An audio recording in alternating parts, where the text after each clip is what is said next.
Turabaramukije inshuti bavandimwe abakunzi ba CNTR Kongosha, twongeye kubaha mwaramutse abandi nimwiriwe aho bwije. Dukomeza no kubashimira bakomeje kudukurikiranira hafi cyangwa se bakomeje gukurikirana ibiganiro byacu. Imana ibaho umugisha. Uyu munsi rero ntabwo dutinda muri introduction cyane. Hano hari inkuru mbanje kwiyegereza mugenzi wanje turi kumwe hano none ntiwivuga. Twaregereye ico cyo bakivuga twaregereye. Ariko gare ko waje none ukubonye none ubwo se wamubwira ngo waregereye atarakubonye.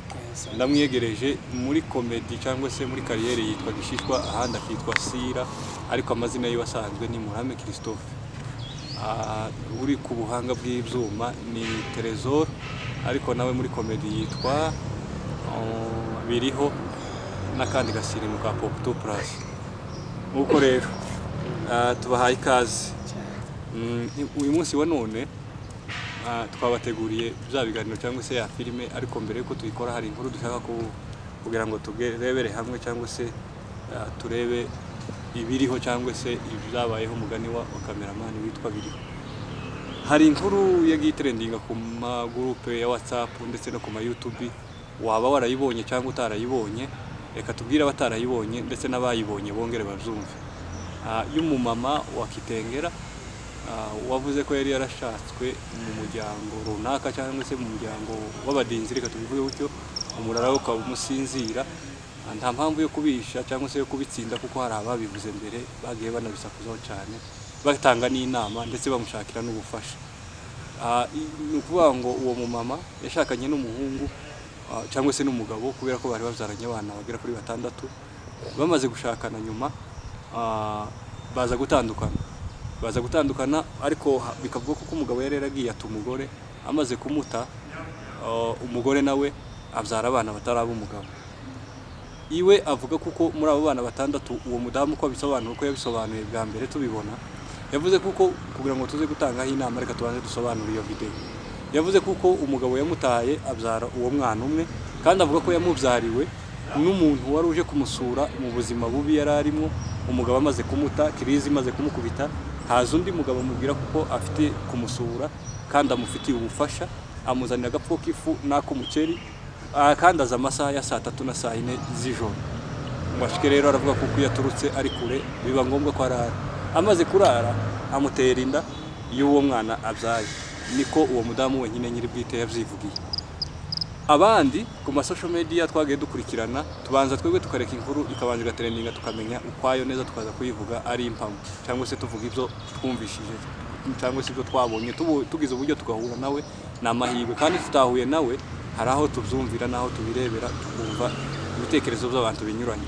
Ni ukuvuga ngo abandi bavuga kuko uriya mu mama mu bana 6 afite 3 ari bo b'umugabo, abandi 3 ari bo yabyaye hanze. Abantu benshi niko bagiye babivuga. Sinzi nimba ari umuryango wabivuze, sinzi nimba ari abamuzi babivuze, ariko nuko twabibonye ku social media. Rero uwo mugabo aza guta uwo mudamu aratwita, aja mu bitaro, arabagwa, arabyara. Ariko abyara umugabo yaragiye, twamubonye mu gahinda kenshi aharira. Abyara umugabo yaragiye atakiri kumwe n'umugabo, kandi abyara umwana utari uw'umugabo we, abyara umwana w'umushuti we wari wamusuye yamuzaniye n'ubufasha. Ariko ikintu kibabaje kandi gitangaje rero aho ngaho tukiraho, nuko umugabo kumuta atamutaye ngo aje ngo areke gushaka cyangwa se ngo aje mu bindi cyangwa se ngo aje gushaka amafaranga. Yaramutaye ashaka mubyara we, undi mukobwa wa Nyirasenge. Bivuze kuko uwo mukobwa wa Nyirasenge ari we washutse uwo mugabo kurekana n'umugore akamushaka, kandi bikavuga kuko uwo mukobwa wa Nyirasenge wo mubyara we nawe yari afite abana 3. Yari afite abana 3 nawe bo babandi, yani yabyaye hanze. Umufiyemere. Rero iyo nkuru ikaba yaradukozeho cyane, ikaba yaradukoze ku mitima. Turavuga ngo reka tuze tuyibabwireho cyangwa se tuyivugeho, tunatangeho inama cyangwa se turi bakuru bo gutanga inama. Hari abaturuta, hari nabo turuta natwe, ariko ikigero turimo kitwemereye gutanga inama. Wenda na experience nto yadufite ku rugo cyangwa se tumaze imyaka 10 irenga 11 irenga dushatse, hari ibyo twabonye n'ibyo tuzi, wenda natwe byodushikira bikatubaho ibyo bihe kuko turi mu bihe bibi. Bimwe ndagira ngo ni bimwe Paulo yavuze.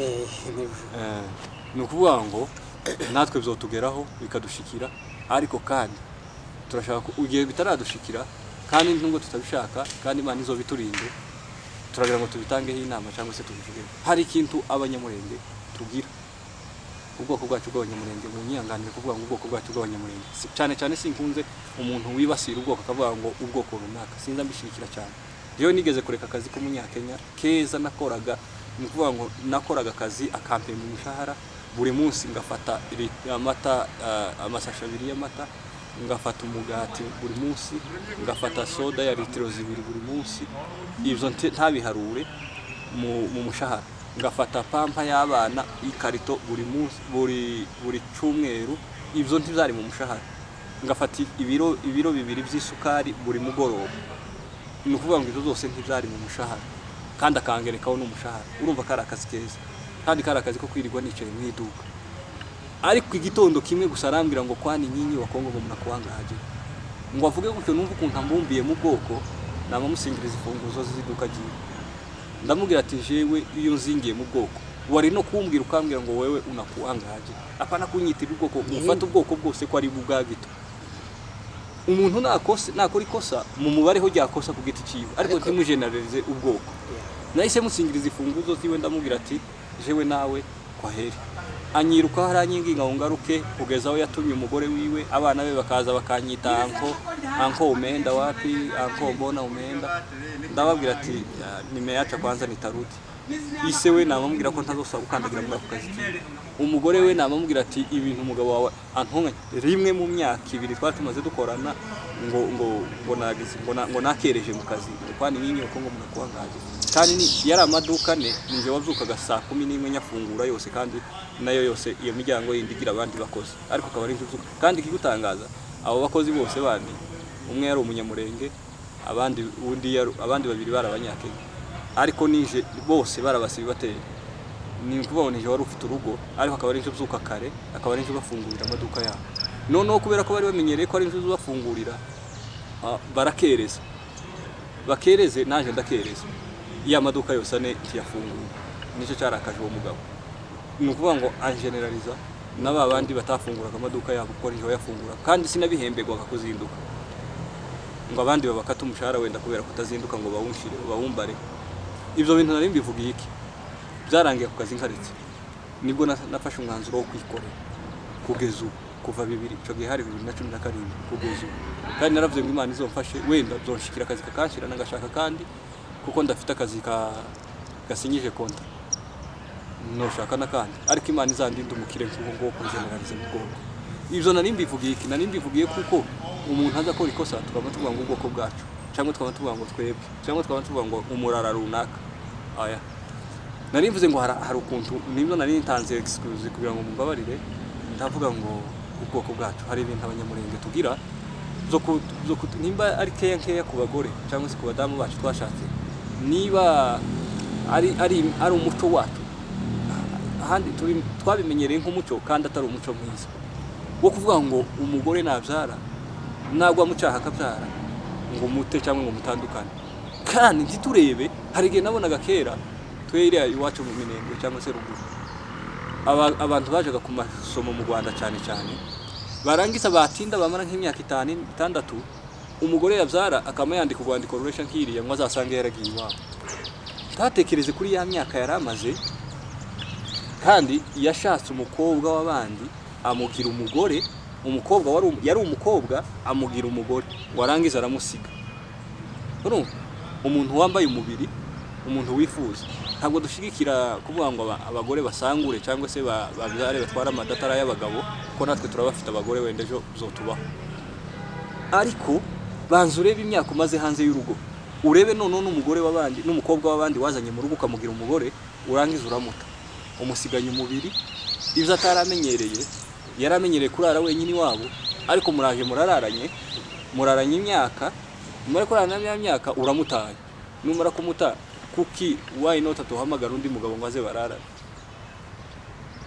Hatabayeho kwirinda cyangwa se kwifata, cyangwa umubiri ukunaniye ukananirwa kwifata. Nzamubona ko ariyo mpamvu none Paulo yavuze ngo wumva azobishobora azamere nkanje, kandi wumva abishobora azashaka. noneho rero warangiza wa mugore ukamusiga imyaka 4 3 5 warangiza yabyara akaba ari ugira ikibazo wa mugore akaba ari ugira kuruta wewe wamutaye ikibazo akaba ari ukigira ni bimwe n'uyu mumama rero wakitengera umugabo aragiye noneho iwe ntiyanamutaye ukundi hari ukuntu twasigaga badamiriye naje nigeze kumusiga mara hafi umwaka ntiwashize ariko nari nagiye kumushakira kubera ko nari naragiye za Salama biriya mwumva kugurisha inka bene urumva nari mu kazi kandi twaravuganaga umunsi ku munsi jewe ntabwo twari gutandukana ariko urumva uyu nguyu nari nihaye urugero kugira ngo mwumve ko abagabo bose baza baje gushaka amafaranga hano dufite abagabo bavuye Burundi baje gushaka amafaranga bavuye Tanzania bavuye mu Bugande baje hano muri Kenya gushakira ingo zabo ariko ndibataye abagore baje kubashakira ariko iwe yari yafatanye kera yari yashatse mu byara we ashaka mu byara we kandi amushaka igitangaje avuga kuko atokwihanganira ngo umugore ngo wabyaye abana batarabiye yasize none nika kujyana kwa mugani bazavuga ngo Yesu ngo yasize intama 99 ngo aje gushaka imwe yari yazimiye nawe yasize abana batandatu aje gushaka umugore wari ufite batatu w'umukobwa urumva ko icyo kintu kitababaje so iyi nkuru abantu bagiye bandika ku social media bagaya ngo abavuze iyi nkuru ngo ibiki hari ibintu musigaye mwibasira ngo abayoutubazi ngo basigaye bavuga ngo ibitabareba yes hari sivuga ko byose bari perfect bavuga byose byiza ariko hari n'ibintu nabyo bagomba kuvuga bateteye abantu kubera kuko uyu mugore yararenganye gose niba umugabo yaramutaye ngo yabyaye abana batatu hanze agasanga umukobwa wabyaye abandi batatu bitandukaniye reka tubwire cyane abana b'abakobwa muri mu gusenyera abandi bagore ukuga mu yandi magambo uriya mubyara wiwe uriya mukobwa niwe wasenyeye uriya mugore kugira ngo ashuke mubyara amushakana abana batatu ate batandatu biwe umuntu asize umwana we w'imfura agiye gutunga indi mfura y'undi mugabo icyo mbaza aje gushitsa mubyara we yabaga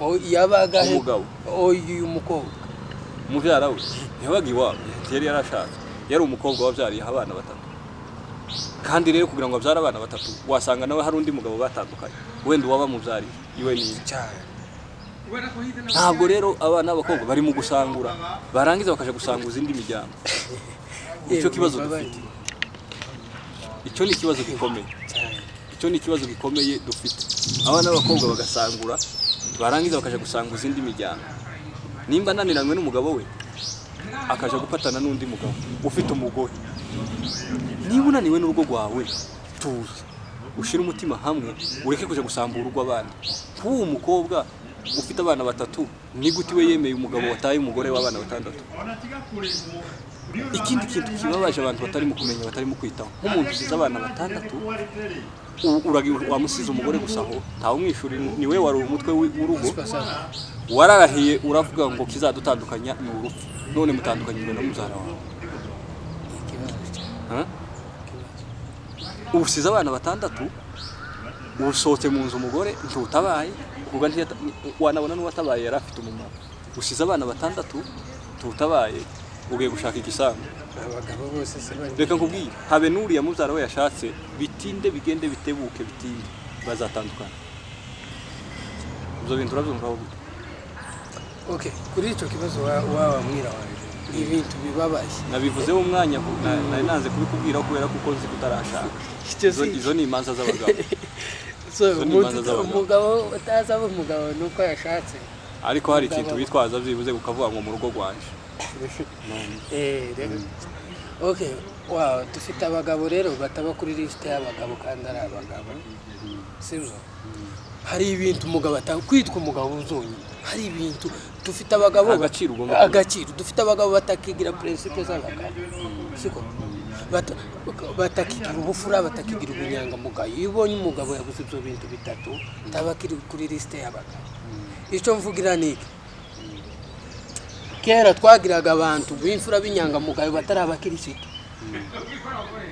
ubu nyine dufite abakirisitu batari inyangamugayo umugabo umwe niwe wavuze neza aravuga ngo ubukirisitu budafite ubufuru n'ubunyangamugayo butukisha Imana kandi n'ubufura ufite ubunyangamugayo kubahisha imana kuko kuko uba uri perfect uba wujuje condition z'ubukristo.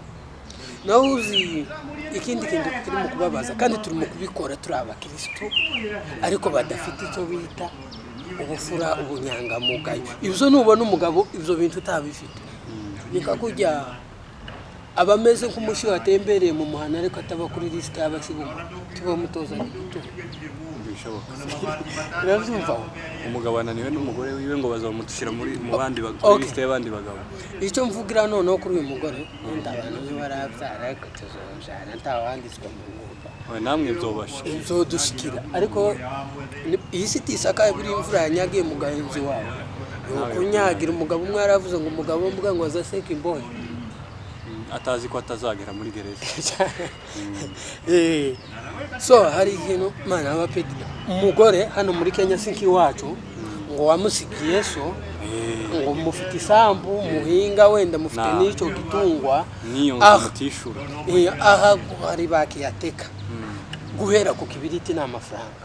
So umugabo abazungu bazaba bita head of family cyangwa se responsable umutwe w'urugo. Siko umutwe w'urugo mu magambo iyo umuntu yabaye noneho irresponsible tagaba kiri responsable kubera ko abayataye icyo bita inshingano. Sibyo reba abana hari amakosa amwe abana bacu batagomba kugira ukira ibintu ubuzima twabayemo bubi tugomba kubushiraho kubuteganyiriza abana bacu nabo ari bwo baba k'abana batandatu bazokure bazi ku ise yashatse undi mugore kandi abana ise aharera sabiwe ibyo bintu kubera iki abana bakeneye school fees hari abato bagikeneye pampers amata everything uri kumva ni ibintu bibabaje. So wowe ukifata kandi twiyanangirize kuri abo bakobwa abafiyemere mu sheri nibo bari mu gusambira abana abafiyemere mu nyumva aho muri mwese mumbare wenda gukoresha ku kazi ariko barahaba none se nk'uyu nguyu ugiye mu bana batatu b'abandi uwo si umupapa pe imba papa pere gariso pere naje ngo papa pere kandi pere na papa ari byo bibi barahaba cyane tuzi ko tubita n'abapfagabo nk'umugabo utaye abana batandatu birababa iyi nkuru irababaje nubwo twadusekamo utaye abana batandatu ugiye kurera batatu b'abana none mbwira itandukaniro rya batandatu na batatu bose n'aba uriya mugabo yagiye yitwaza akitwaza ko umugore yabyaye abana batatu batarabiwe uriya mukobwa yashatse bari batatu bibona nabiwe bivuze ko uriya mukobwa ari wasamburiye uyu mugore. Rero abakobwa nimba utaragiriwe amahirwe yo gushakwa ukajingira iwanyu na Paulo yarabivuze nuko bikora ni byiza utanabibashije ukabireka basabagira ngo wenda ngo ico gitero Paulo yavuze ni icyabanirwe tagari gishigikira abantu kureka gushaka oya ubishoboye nyabo ubishoboye kwifata ukamera nkawe ariko nanone utabishoboye noneho ikintu tuvuga hano turimo gukora ikintu kandi kibabaje kigashaka ko gutukisha ubwoko bitewe nuko twari n'umuco wacu ibinti twabigiraga mu muco wacu umubundi umugabo yanarengeje sindashaka ariko yanarengeje amezi ntiyakagera amezi 6 tarata Bibiliya yivuga atatu ayo nayanje umugabo natinda umugabo ntagomba kurenza kugeza amezi 2 ari hanze y'urugo natinda amezi 3 none turi mu kuvuga naba ugasanga umugabo ngo wagiye mu ivuga butuma mu mwaka turabafite abandi ngo bagiye mu cyaro gushaka ifaranga kumbe bagiye gushaka y'abandi bagore none umugore ntango yambaye hajye babita ntabwo yambaye urukoba rw'inkango n'umuntu wakuye iwabo ari umukobwa ukamugira umumama wahinduye ubuzima bwe cyane hari ukuntu wamuhinduye kandi atarasanga hari ibyo wamwigishije atarabamo noneho n'ibyo tunabikomeye umutaye nzira noneho ntakira umukobwa nanone bamwe uri mu gusanga kuri liste y'abagore ni umugore utagifite umugabo ni umugabo utagifite umugabo kandi nawe turafa uriho so tuza no guterana agahinda muzamutuma abana b'abandi biyahura noneho Stefania abagabo bose bambaye amapantaro atanga ariko araga sintukanye biragoye kubivuga gutyo tutarabona uwahemutse, ariko wovugira barabahemutse undi Abo nawe bahemuka. nahemuka nawe tuzamwite gutyo.